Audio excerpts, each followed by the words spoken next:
Assalamu alaikum guys, it is our MS Excel class। आज इस class में हम डिस्कस करेंगे concept of a formula in MS Excel। जैसे कि आप जानते हैं कि किसी भी फार्मूले के अंदर कुछ एलिमेंट्स होते हैं, तो किसी भी फार्मूले के अंदर जो बेसिक एलिमेंट्स होते हैं वो 3 हो सकते हैं। उनमें से पहला एलिमेंट जो हम डिस्कस करेंगे वो है कांस्टेंट। कांस्टेंट कोई भी नंबर हो सकता है, कोई भी वैल्यू हो सकती है, कोई भी ऐसी वैल्यू जो कि फिक्स्ड हो और नोन हो, यानी आपको पता हो। मिसाल के तौर पे कोई भी नंबर हो सकता है जो कि आप फॉर्मूले में टाइप करते हैं या लिखते हैं, वो आप इसीलिए लिखते हैं क्योंकि आपको पता होता है। अगर हमें पता नहीं हो तो हम उसमें लिखेंगे भी नहीं। तो ये नंबर कोई भी हो सकता है, 100 हो सकता है, 2 हो सकता है, 0 हो सकता है और कोई भी दूसरा नंबर हो सकता है। इसी तरह से अगर इसकी हम एक और मिसाल लें, तो अगर हम किसी भी प्रोडक्ट के प्राइस के बारे में बात करें तो उस प्रोडक्ट के प्राइस जो है वो कांस्टेंट होते हैं। लेकिन अगर ऐसा हो कि वो प्राइस कल चेंज होने वाले हों तो इसका मतलब हमें उसके प्राइस नहीं पता। लेकिन अगर फॉर एग्ज़ाम्पल कोई एक बिस्किट का पैकेट है, उसके प्राइस आपको पता है कि 10 रुपए हैं, कल आप शाम को लेंगे या कल लेंगे, तो वो 10 रुपए ही रहेंगे। मतलब 6 महीने में, साल में कभी जाके वो चेंज होते हैं, लेकिन इसको भी हम कांस्टेंट वैल्यू कंसीडर करते हैं। क्योंकि अगर आपने फ़ॉर्मूले के अंदर प्राइस ऐड करने हों, तो आप 10 रुपए जाके लिख सकते हैं क्योंकि आपको पता है।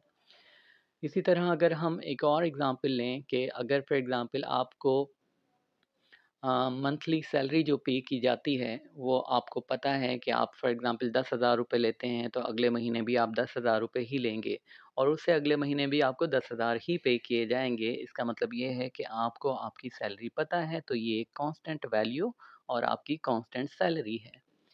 लेकिन अगर आपकी सैलरी वेरिएबल हो, या पहले हम बात करते हैं वेरिएबल की, कि एनी अननोन फ्यूचर वैल्यू।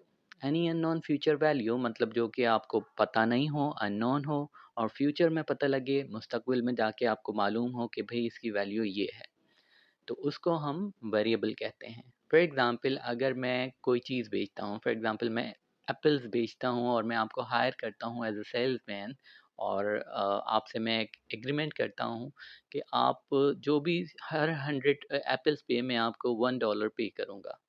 यानी मैंने आपको हायर किया और कहता हूँ हर 100 एप्पल्स पे मैं आपको $1 पे करूँगा। तो इसका मतलब ये है कि अगले वर्किंग डे में आपको कितने पैसे मिलेंगे आपको नहीं पता, क्योंकि ये हमें तो नहीं पता ना कि आप कितने एप्पल्स बेच लेंगे।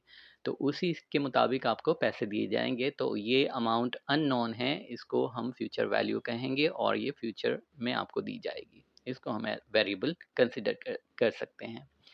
इसी तरह वेरिएबल की एक और एग्जांपल अगर हम लें जो कि आसानी से आपकी समझ में आ जाएगी। A variable is like a box in which you can put any value. Variable एक बॉक्स की तरह होता है जिसके अंदर आप कोई भी वैल्यू पुट कर सकते हैं। So you can see there are so many boxes in MS Excel sheet। आपको स्क्रीन पे भी नज़र आ रहा होगा ये बॉक्सेस। मैं आपको ज़ूम करके दिखा देता हूँ।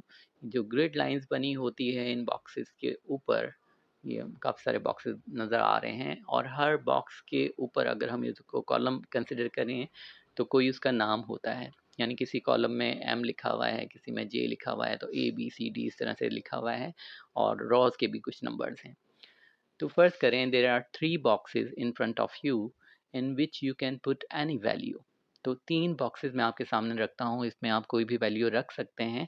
तो पहला जो बॉक्स है मैं उसमें कहता हूँ कि आप उसमें कुछ पैसे डाल दें, और दूसरा जो बॉक्स है उसमें भी कुछ पैसे डाल दें और इन बॉक्सेस पे मैं कुछ नाम लिख देता हूँ। जैसे पहले बॉक्स पे मैंने लिख दिया A1, दूसरे में लिख दिया B1 और तीसरे पे मैंने लिख दिया C1।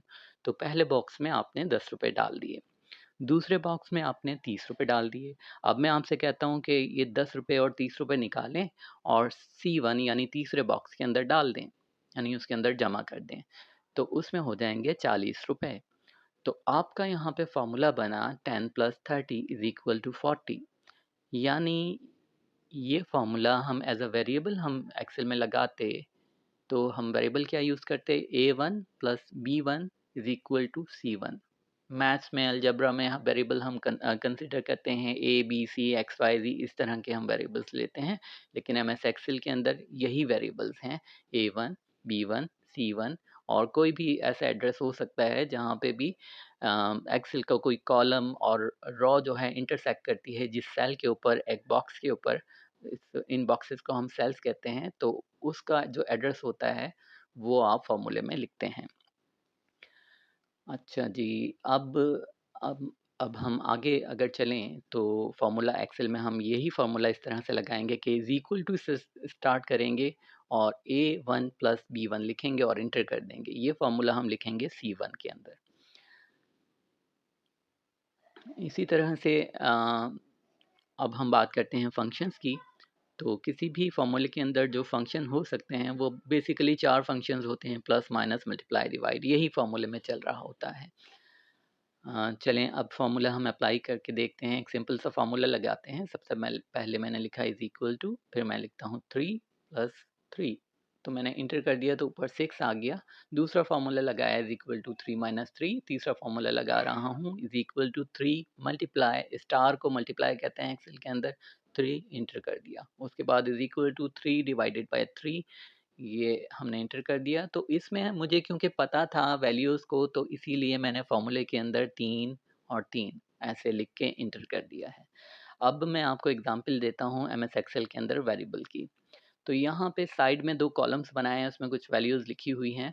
उसके मुताबिक मैं यहाँ पे फ़ॉर्मूला लगा रहा हूँ, आपको स्क्रीन पे नज़र आ रहा होगा is equal to E9 minus F9। ये उन सेल्स के एड्रेसेस हैं जिनको हम वेरिएबल कंसिडर कर रहे हैं, या बराबर में हमने डेटा लिखा हुआ है। तो आप सेल्स के एड्रेसेस भी इसी तरह से दे सकते हैं। सबसे पहले इज़ इक्वल टू लगाएँगे, फिर उसका address E11 divided by F11, तो ये डिवाइड कर दिया। ठीक है?